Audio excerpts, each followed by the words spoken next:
scared as you were walking. So remember what we talked last week? What Avello covered? Talking about this 24 24. About 24. do's and Speak up don'ts. loudly. Can you hear what he's saying?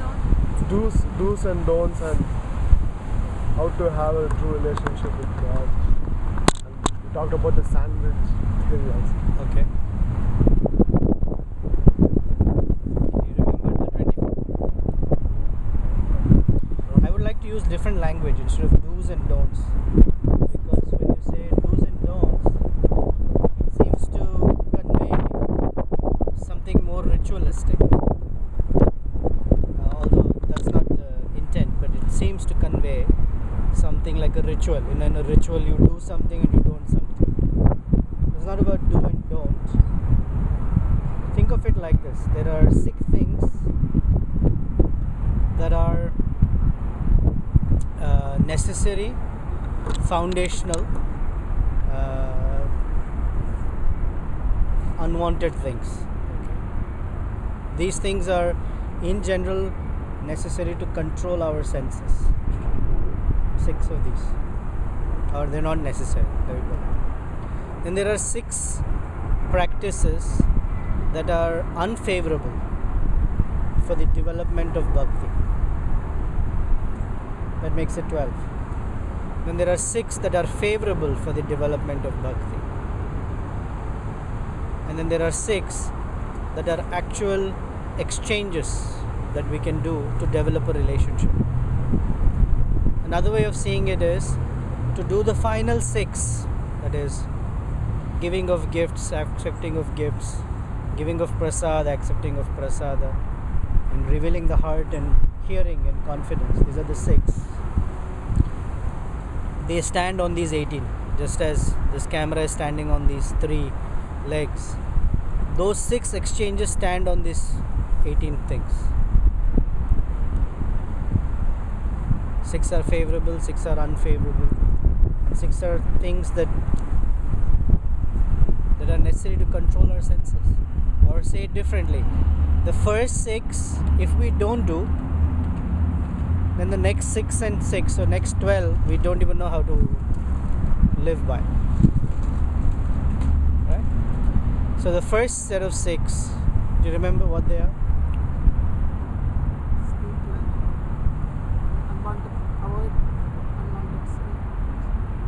Okay, with a different language, is the urge to speak.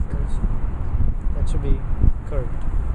Urge to speak unnecessarily. Urge to speak unnecessary topics. So we'll talk about that. Now, what is the other one? There are 6 urges actually. They are called Vega. Vega means urge. So the first is the urge to speak. Then there is the urge of the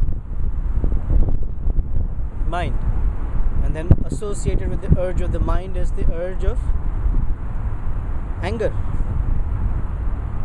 For no reason people become angry.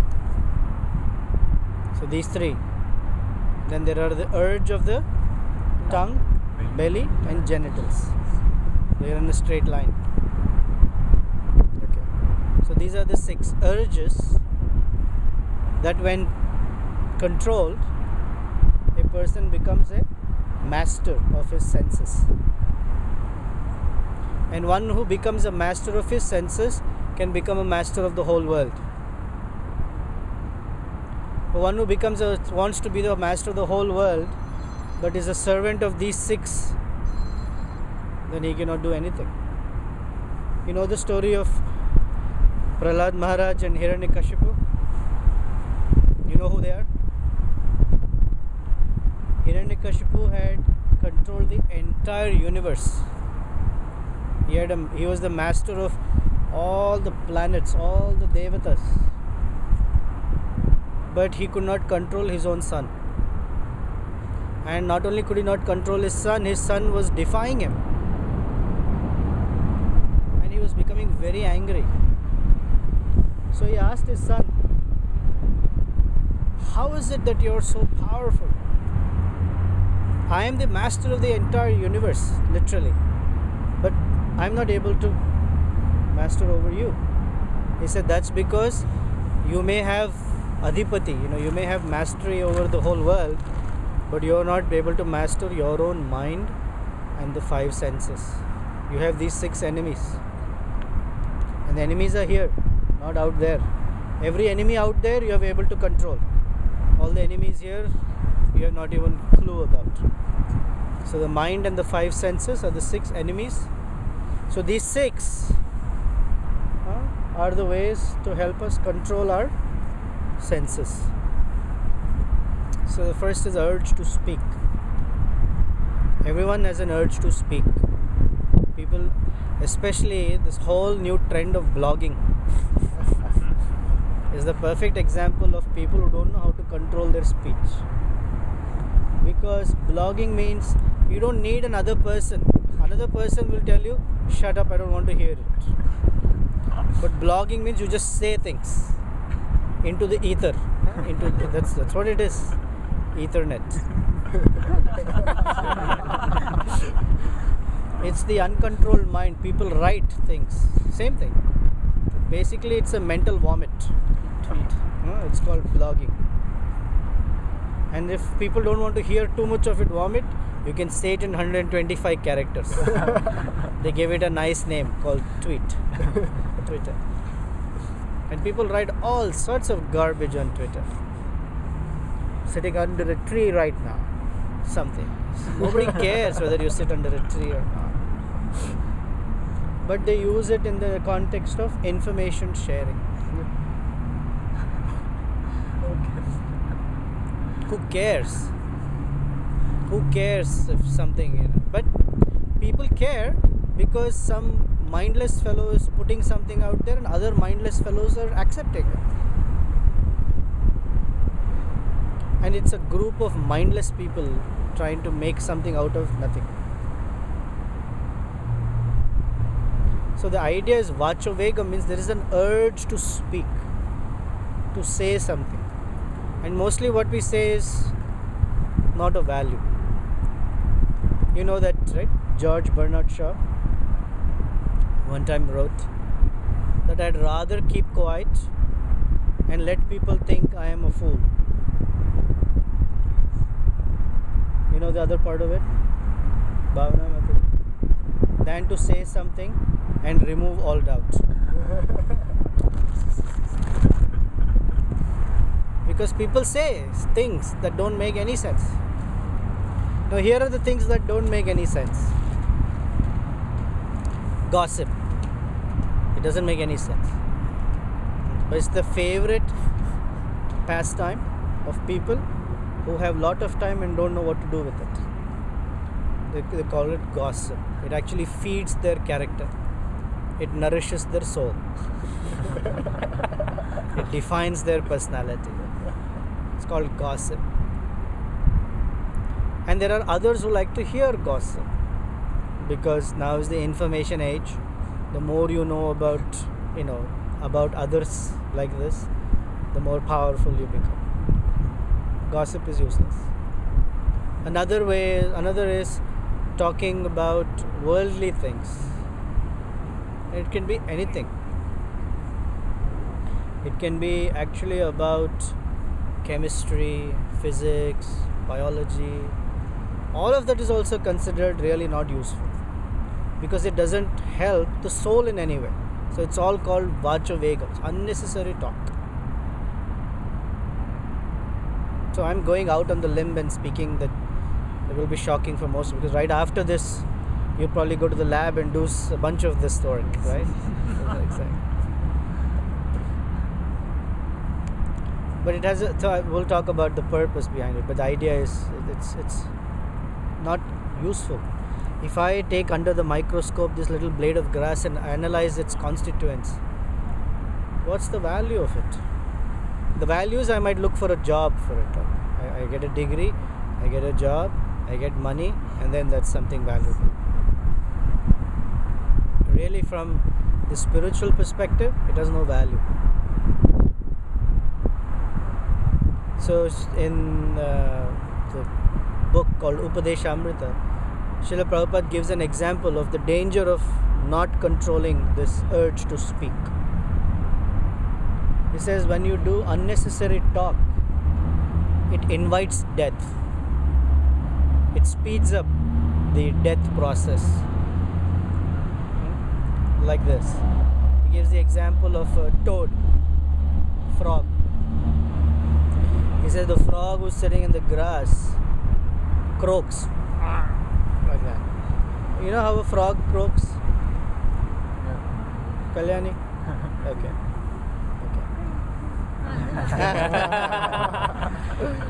So when the frog croaks like that, he is in oblivion.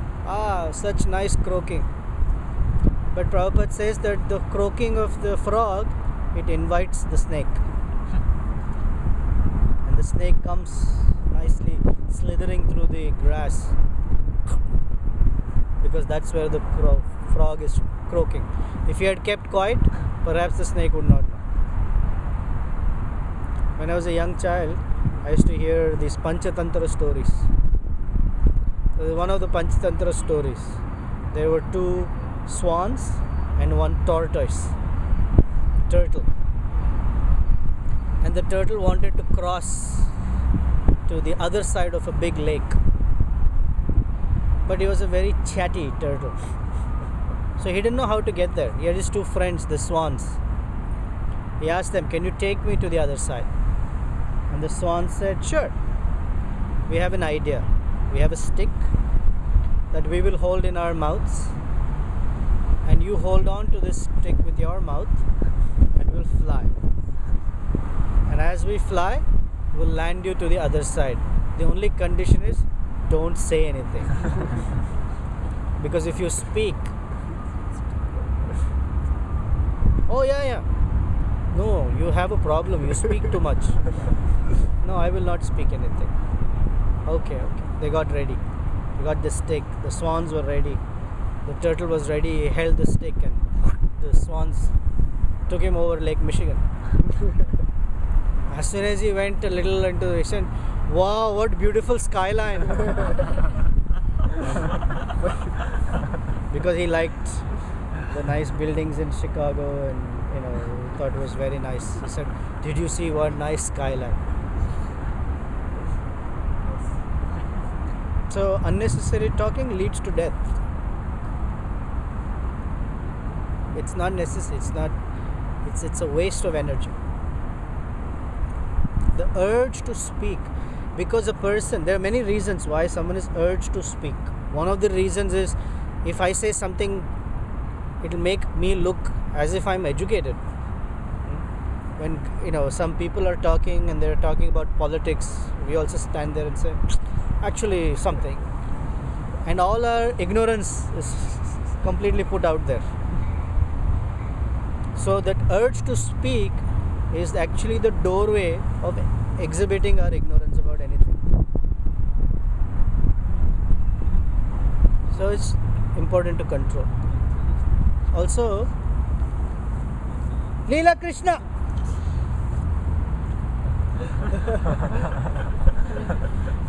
He was controlling his urge.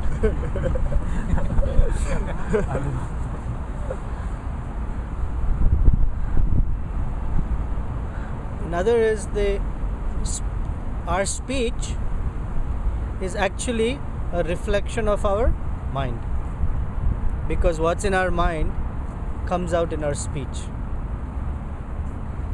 We might try to control it like for a few moments. Suppose a professor said something, or right now I'm speaking like this about the uselessness of physics and chemistry. Inside it must be going on, what does this Prabhuji think? So it may not come out now, you're all smiling. Later when you get together, it's like, what does he think of himself? Why is he speaking like that? Just because he's sitting on yellow color cloth and under a tree and there's a camera on him, he can speak anything he likes. What does he know? What does he know how difficult it is to do our projects and research? He's nicely sitting in the temple. Possible. It may happen. If not today, some Friday it will happen. And when it happens, you'll know. It's called Vachovegam.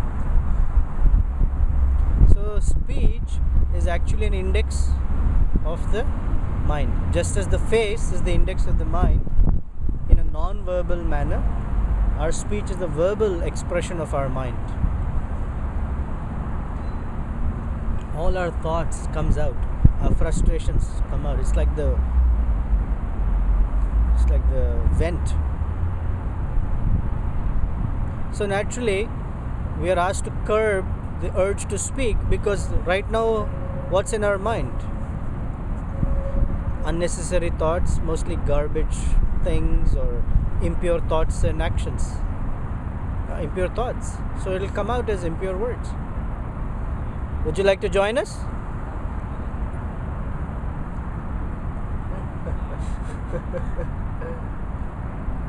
So Vacho Vegam. Manasa Krodha Vegam. The next two are anger, the urge of the mind, and anger. The urge of the mind, there's so many things that we have collected in our mind. My father used to tell me, you have nothing but ash in your brain, meaning nothing of value, or dry grass. In Hindi it's called bhusa. Right? You say, dimag mein bhusa bhara ho. There's nothing valuable that you can say. There's nothing valuable that you can think about. Here's what generally we think about. We think about topics that we consider our identity to be. Whatever is our sense of identity, our thoughts are associated with that identity. So if we think of ourselves as students, our thoughts are all student-like. How to find the shortest way to finishing up the assignment. How not to do this or do that. How to get a job. How to ace an exam or something. If our identity is of a man, then our thoughts are like a man or a woman or however. So our thoughts very much map to our sense of identity. Another is that our mind has all the impressions about life. How to become successful, what is success, what is perfection. I'm sure if you go around the group and ask what is your idea of perfection, you'll get different answers. Perhaps not in this group, because there is some semblance of what might be perfection. But even if you were to care, like let's do this exercise. If you were to ask any friend of yours, what is perfection? What do you think they might say? Something about what is perfection. What will they say?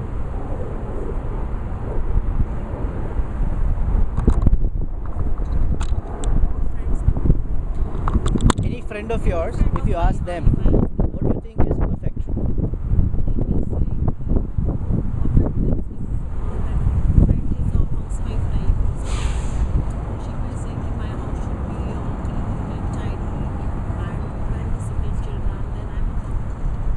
Okay, very good. Depends on the work lady. She may say if I'm doing my work perfectly without any mistake, then I'm Okay. Ramya Mataji? to lead a peaceful life. To lead a peaceful life. That's perfection. Okay. I have one friend of mine. He's in electronics. If you ask him, he'll tell work for maximum hours possible. Correct. Correct. He's sleeping nowadays. He's come home for I tell him you should not sleep also, because it's not for you should work. No. Work without sleep. Krishna will like a person like that. He's also like that. He also sleeps in his office. They would say be working on time, doing things at the right time. It's perfect. Okay. Lavanya? The physical aspects of perfection, like they do not regard the self-satisfaction as an important thing. What others feel to be perfect, they will think that is. Edward? is perfection. Okay. I'm just using my brother as a gauge. Alright. I can say it's pure, sincere, and committed. Now you see, all these words are so vague. You cannot define happiness. You cannot say satisfaction. We don't know what is the standard of pure. What does pure mean? If I buy Evian water, is that pure? That's my idea of pure. From Vedic standard, for example, standing water is not considered pure. Running water is called pure. So Evian bottle, although it came from spring somewhere in France, it's been sitting in the Dominic's warehouse for a few months. It's lost its purity, but it's a pure. Bhaskar, no? First thing, have you lost your senses? First thing he will say, have you lost your senses? If you're asking a simple question. What is perfection? Correct. That's what it is. Okay. Aditya? Getting accurate results and deriving happiness and success out of it. When I'm Recently using I was my- studying college physics, chapter 1. I am using my mom's grade, Okay. and that's what she thinks is. And I remember back from my engineering days that there is such a big difference between precision and accuracy.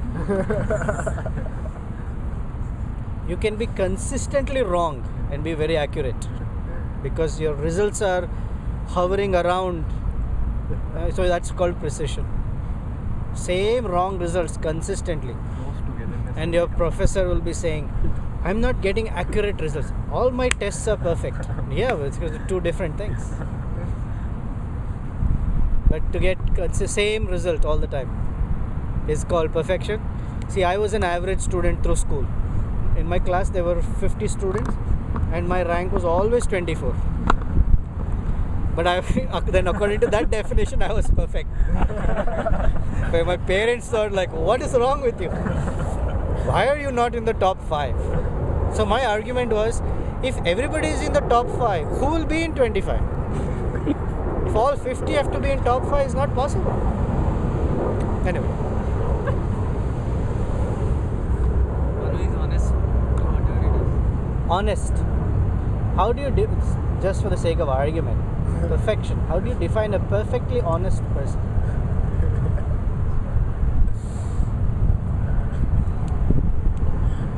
What he thinks inside, he'll be doing it outside. Without any. Perfectly honest, whatever he thinks inside, he will do outside. So if somebody has an urge to rape a woman, he goes and does it. You say, I'm a very honest person. For a good cause. For a good cause. Allah, Allah, Allah! The whole building was burst up. It was for a so-called good cause. So word good, honest, these are all relative terms. Without an absolute standard. Aditya, sorry, I cut you off. You were going to say something. No, I mean, honest would probably be a person who's honest is probably a person who stands by truth and who always tells the truth. Okay. So, even truth has such connotation. We don't know what truth is. Suppose somebody, for such a honest, truthful person, someone comes with a gun and says, tell me where your son, daughter or mother is. I want to kill them. Their truth is tested. What will they do? What will such a truthful person do?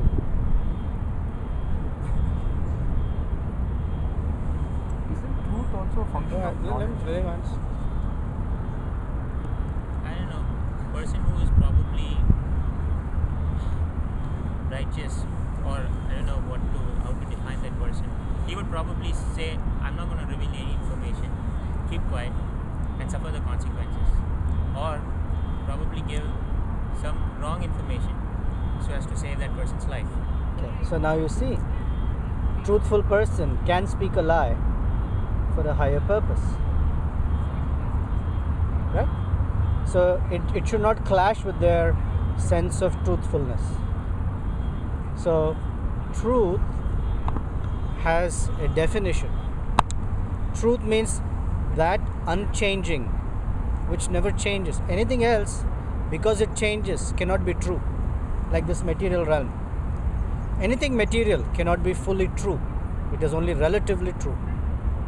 We're sitting in the shade means we're not sitting in the sun. And what is shady here? Cannot be necessarily, because by the time, let's say we sit here until November or December, this cannot be shady anymore. Because there won't be any leaf to shade us. So that truth changes. Okay, good. I'm just... Nobody can be perfect. This is just easier. There is nothing called perfection. We can try to be better. Right. Alright. Someone might say like that. Money. Money is perfect? Lots of money, they think they are perfect. Lots of money can make a man perfect. So, what is lots? So, this is the question it has. What is the threshold for lots to become perfect? What happened to our perfect person? Where ran away? What happened to Lavanya?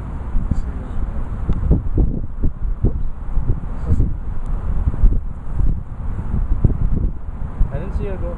I saw her. Oh, okay. Right. Abelo? Krishna. Ah.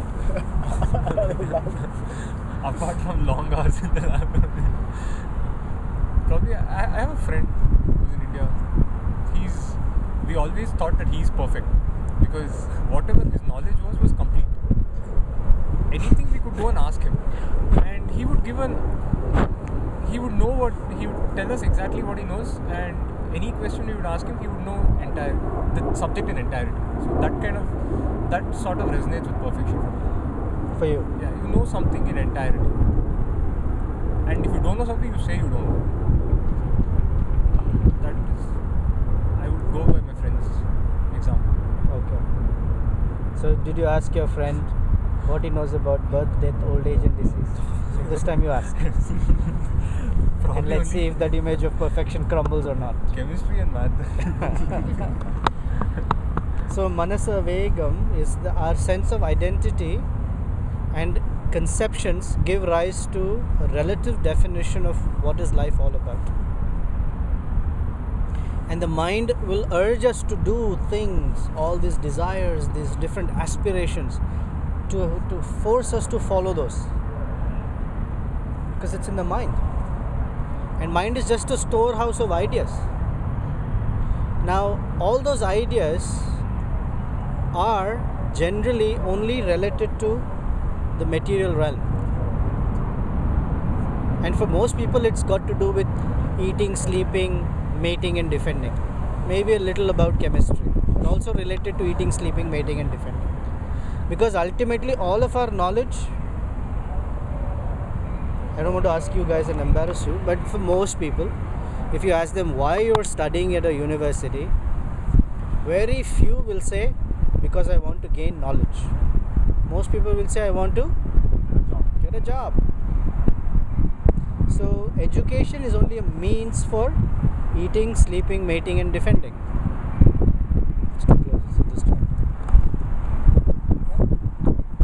That's what it is for. So people don't go for the sake of knowledge. It's a means, it's a way by which I can get money, and from money I get food, sleeping, mating and defending. Because for most people, generally from India, marriage means they look at degree. That's the arrangement for mating. Oh, nice, beautiful South Indian girl. You don't have, what is your degree from IIT? Oh, IIT. Like, oh boy, whatever. So much dowry or no dowry.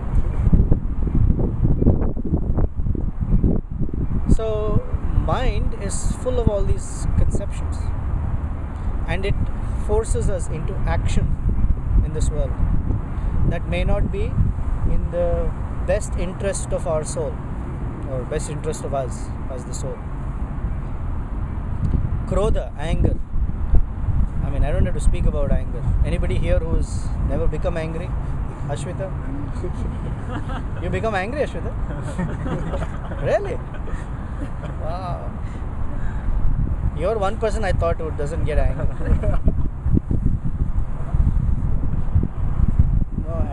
anger is a best friend. We call it the equal opportunity employer. One time in IIT, how many years ago was that? About 2 years ago. no, about 4.5, 5 years ago, maybe. We made a presentation on anger. The original presentation Oh, the on one. anger. The topic was serious. I think I spoke for about 2 hours. I can't remember. And that 2 hours, from starting to end, we were only laughing. Although it's such a serious topic, because we were laughing at ourselves of all the silly things we do and say when we are angry. People say the worst things when they are angry, and after anger goes away, you wonder, how did I ever say something like that? Some people even do angry things. So we thought this was a true story, but we came to know that it was a hoax. But nevertheless, it's a good example of anger. There was a man who had a girlfriend who was a dentist. So he left his girlfriend and went to another woman. And as soon as he hooked up with the other woman, he had a tooth problem. So he went back to his ex-girlfriend to ask her, can you help me out? She said, yeah, no problem. And apparently she anesthetized him and removed the tooth that had the problem. And because she was angry that he had left her, she removed all his teeth. So when he came back to consciousness or awareness, he had no teeth left in his mouth.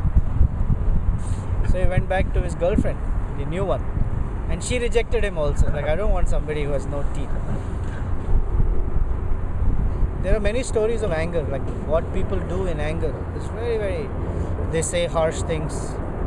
They do hurtful things. Sometimes they can even murder people. They can murder their own children, their own husbands, wives, mothers. They can do anything. Because anger can completely overcome a person. Now, is there place for anger in the spiritual realm? You know of any great personality, a spiritualist who's become angry? Hanuman. What did Hanuman do? He fired the Lanka. Yeah, he burnt the whole Lanka down. Very good. Another example of somebody who became angry. Who? Durvasa Muni. Correct. Durvasa did something silly in anger.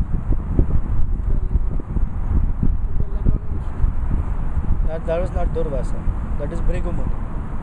Sri Ram, Sri Rama. What did he do in anger? he prayed to the sea, and when the sea did not proceed, he didn't allow him to cross. He got angry, and he took out his arrow and pointed it at the sea. That unless I have been patient with you all this while, now you don't answer my prayers, I may have to do something. Yeah, and you know what happened with Lord Rama's anger? Just by putting the arrow to his bow, the entire ocean boiled up. Can you imagine how much heat must be in his anger to boil an ocean? How much heat does it take to boil a gallon of water? Krishna? How much heat or temperature? Whatever. Temperature is 100 degrees, but how much heat? Calculate. Okay, calculate. Next Friday. That's your assignment. Next Friday, calculate and tell How us. much heat? So he boiled an entire ocean just by glancing at it. All the fish, the big fish, the small fish, they all were feeling the heat because the ocean was boiling. That's when Samudra Dev came up. I'm sorry. So there is something called spiritual anger, and there is something called material anger. Okay? I'm good. Thank you. Where will you get a chair from? Fine. No, I I'm can okay. get it. No. This is okay. So, material anger comes when it's hurting to us. Whenever it is hurtful to us, mostly when it hurts the body or the mind, we have anger. Someone said something about India. I get so angry. or someone said something about my wife or child or mother or father or something. Someone said something about my dress, I get angry. Someone said something about my looks, I become very upset. So mostly it is body or mind related, or to put it even more, material. Whenever my attachments, someone touches anything that I am attached to, I become angry. So if I were to ask you, what are the things that you are attached to? Can you make a list? Yes, Pramod? You know what you are attached to? You know? You can make a list? So why don't we make a list? Huh? Not all the things. Not all the things, some of the things. Are you aware of what you're attached to, Ashweta? You are. So we know when someone touches any of those attachments, we will become angry. Now spiritual anger is different. It's not the same as material anger. One big distinction between spiritual anger and material anger is this. Material anger controls us. Right? Spiritual anger, that particular spiritual person, they control the anger. Anger does not control them. There's a difference. Understand?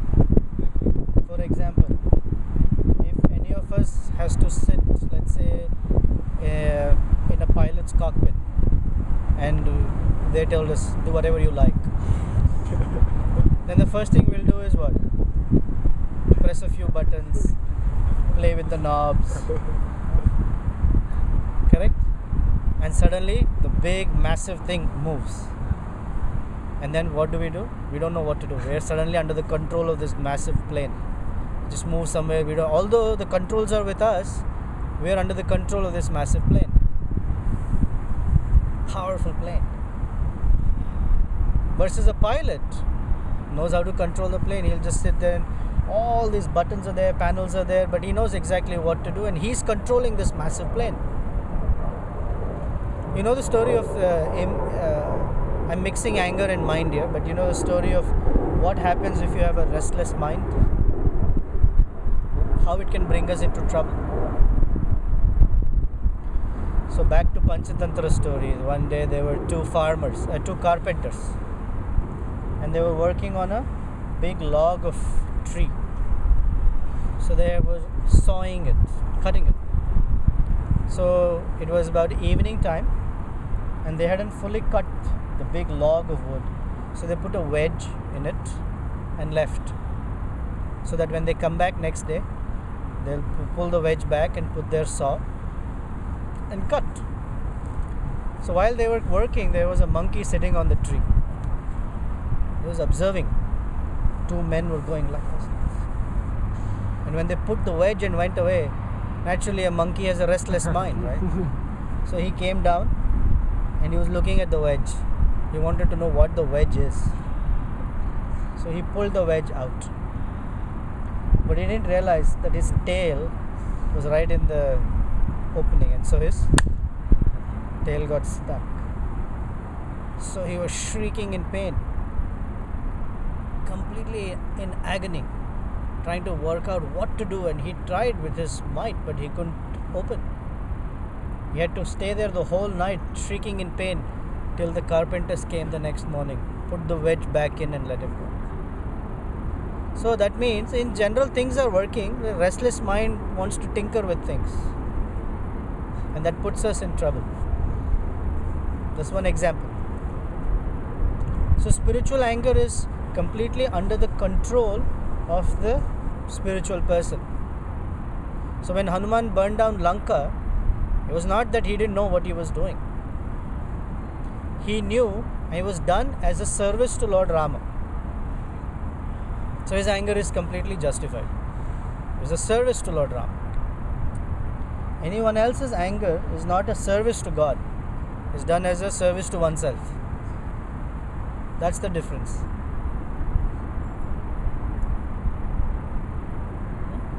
So there is place for spiritual anger. Now, we as young, aspiring spiritualists should not try to manifest spiritual anger, because we don't know what it means. So best for us is to not manifest anger. There are two things or two circumstances under which we can exhibit anger. We can become angry and it might be justified. It will not burn us. One is when someone offends Krishna. Not this one, but this one also, the actual one. Or when someone offends Krishna's devotees. Then anger is justified. Otherwise, there is no place for anger. In fact, when we get angry for those two reasons, it's actually protecting us. It's spiritually uplifting. Now, we don't go and beat people on the head because suddenly now I'm spiritually angry. For example, you go home, your parents will say, what you're doing all this Hare Krishna business, this is all waste of time. Don't speak like that. Prabhuji said I can be angry with you. No, not like that. They will all come searching with a death warrant for Prabhuji. It doesn't matter to me, I'm okay. But that's a wrong application of anger.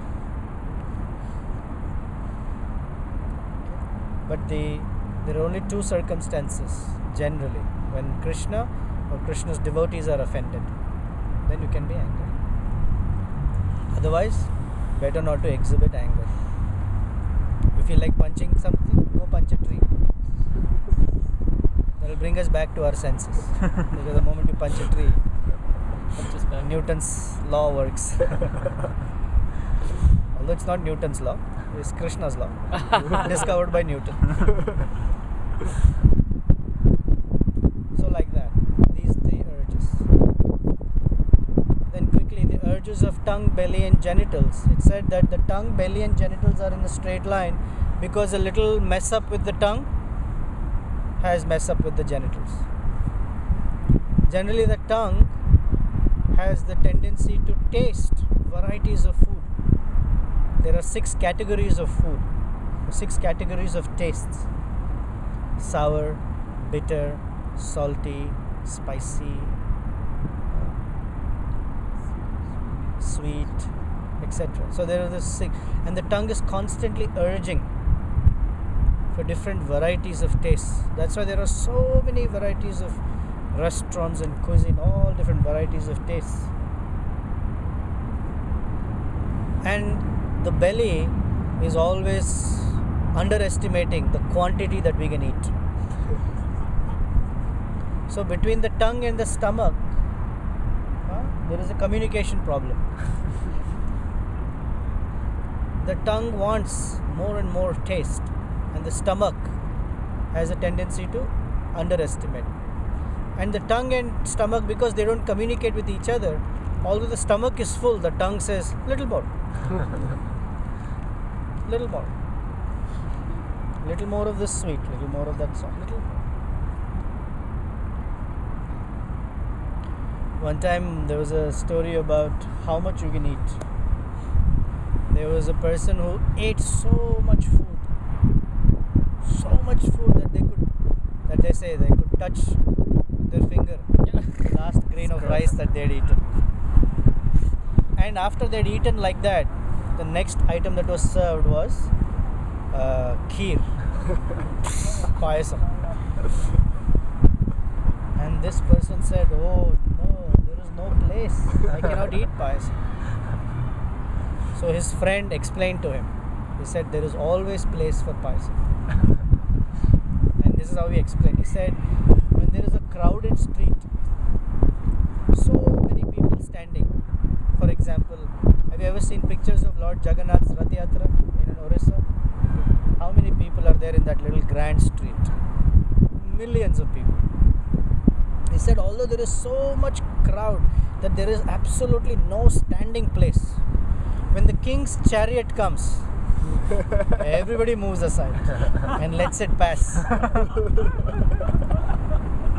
So like that, when the king of foods, payasam, comes, everything will move aside and will make place for it.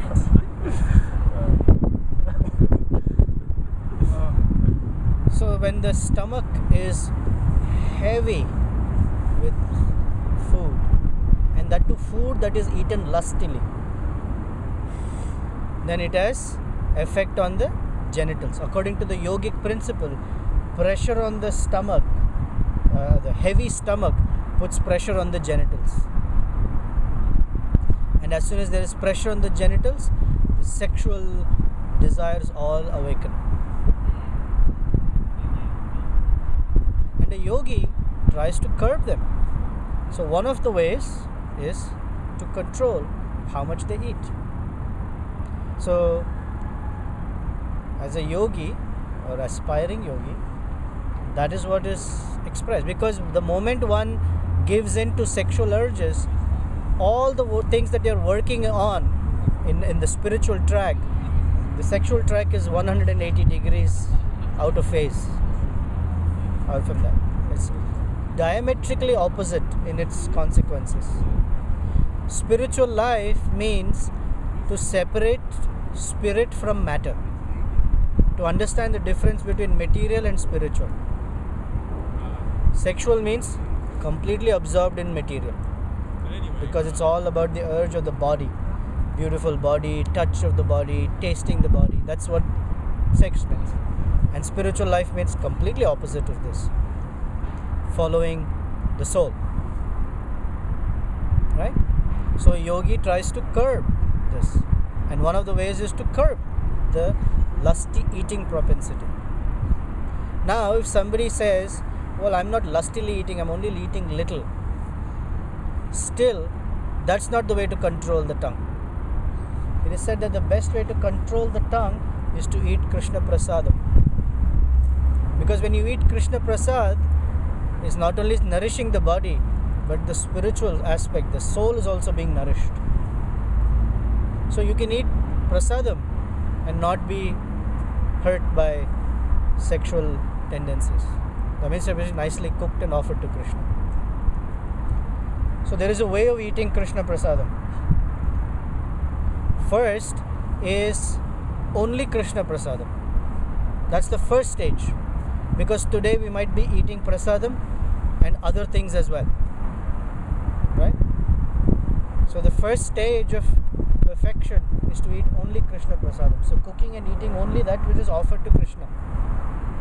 Quantity doesn't matter. Prabhupada said you can eat in the beginning, you can eat so much that you can't even get up. That's a good thing, because if you get up, you'll do silly things. Better not to get up. So only Krishna Prasadam. That's the first stage. So whatever you're eating, try to see that it is first offerable to Krishna. Offer to Krishna and then eat. So then you have to see what is offerable, what is not offerable. Onion, garlic, meat, of course, no need to even discuss. All the other potato chips and this and that and canned this and all that. Things that you can offer to Krishna. So eating only Krishna Prasadam. That's the first degree. The next level is eating at proper times. Someone who's aspiring as in their spiritual life doesn't have like a heavy meal at night, because at night when the stomach is full, the metabolism becomes slower, and that's when the urge for the genitals is very high. So generally nighttime eating should be minimal. Something should be eaten, but minimal. So according to yoga principles, the time between eating and sleeping, there should be a gap of at least 3 hours, so that the genitals are not burdened. And not just a gap of 3 hours, generally meal should be taken before sunset. That means you should sleep also after sunset. But for students, that's when we wake up. The day begins after sunset. It's a very unhealthy life. And I will not buy the argument that during the day we are so busy that we cannot finish our work. This is not possible argument, because I have enough ammunition to blow that excuse up. So these are healthy ways of living, otherwise the genitals become very burdened. And the third degree then is to control the quantity of prasadam we eat. So the general, it is said according to Ayurveda, should have breakfast like a queen, breakfast like a prince, lunch like a queen, and dinner like a beggar.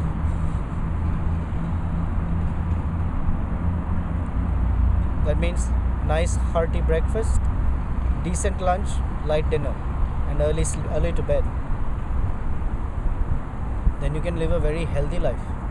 The mind and the genitals and the stomach are not agitated. Is there anything written about the makeup of the food itself? Yeah. Like they say proteins, carbohydrates. Yeah. So there is nothing called the USDA food pyramid. Their food pyramid is nonsense. Doesn't make sense. However, according to Bhagavad Gita, foods in the mode of goodness should be eaten. That means juicy, fatty, grainy fruits and vegetables and rice and grains like that. Milk, butter, sugar. Foods in the mode of passion should be avoided. Passion means extremes. Too salty, too spicy, too fried, too dry, too sour, etc. Excessive on that side. And food in the mode of ignorance means putrid, decaying, food that has been, first of all, mode of ignorance food means leftovers from the previous day, previous week, previous month. Or generally, according to Vedic principles, even food that is cooked and eaten after 3 hours is called ignorance. Now, prasadam doesn't, all these rules don't apply to prasadam. Okay? Prasadam, even stale condition has nourishing, has spiritual benefit. Now, we cannot eat it like that because we don't have that realization. I had I can't say friend, but an acquaintance. She was doing her postdoctoral research, but she didn't know how to cook anything. So her mother came from India and she cooked for her, like you did. I don't know if you cooked for your daughter. She made idlis for the next 3.5 months and put them in the freezer. Oh God. So every day for the next 3.5 months she could thaw it, microwave it and eat that idli. Can you imagine? She is postdoctoral. What kind of research? How mode of ignorance, tama guna must be affecting it? 3.5 months, whole semester was covered, 16 weeks. Huh?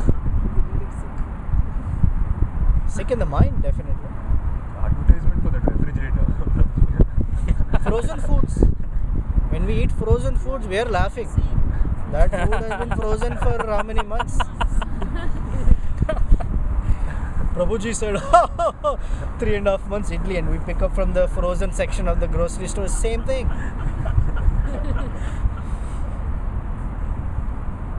Food in the mode of ignorance. So that's what we should avoid.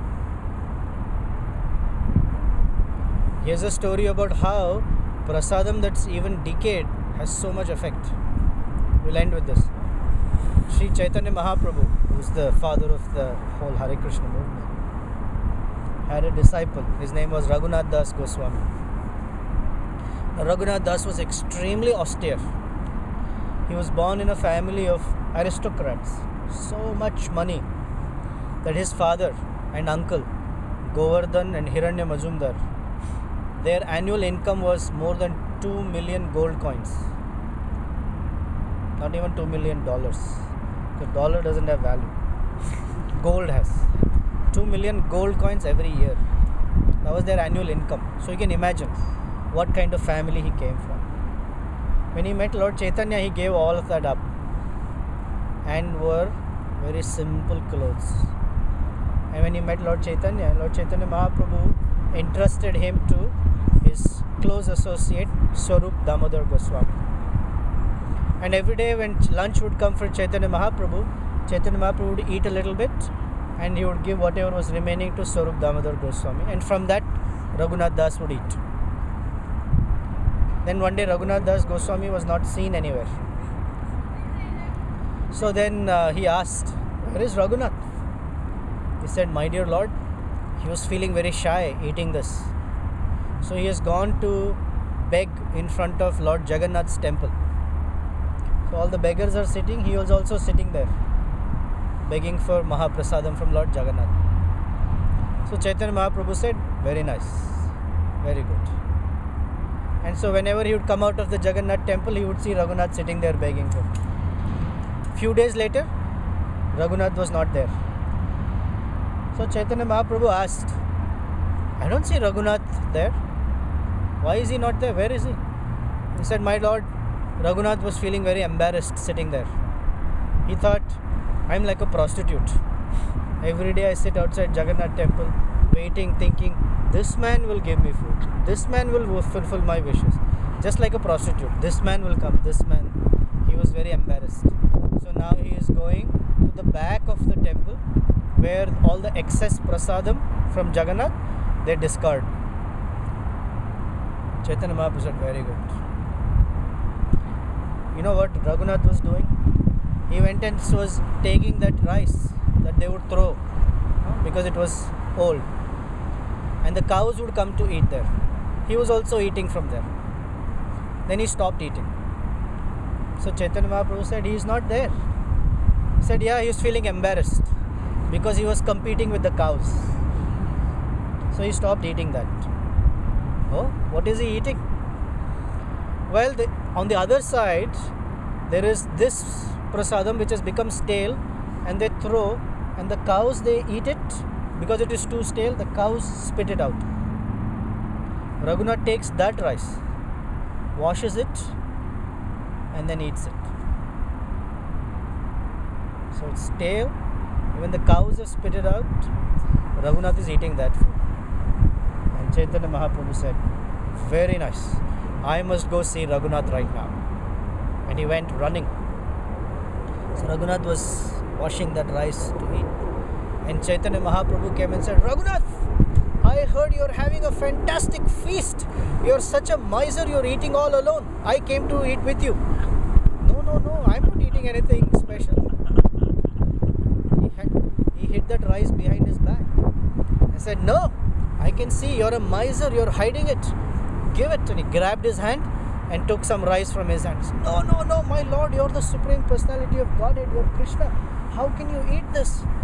Why? If you can eat it, why I cannot eat it? That means Krishna became very pleased, looking at the austere quality of his devotee, the humble, austere quality. For him it didn't matter. Stale, ignorant, all that is just Jagannath's prasadam. That was the value he had for prasadam. Anyway, we should not act outside of our realization. This is Raghunath Das Goswami. His sense of austerity was so extreme. It's not something we can copy. We can't even forget copying. We can't imagine. If we can imagine, then we can copy. We can't imagine. But for us, whatever we eat, first let us offer to Krishna and then eat. That's how we control these 6 urges. Okay? Questions? Comments? You have a question about anger. You have a question, Kalyan?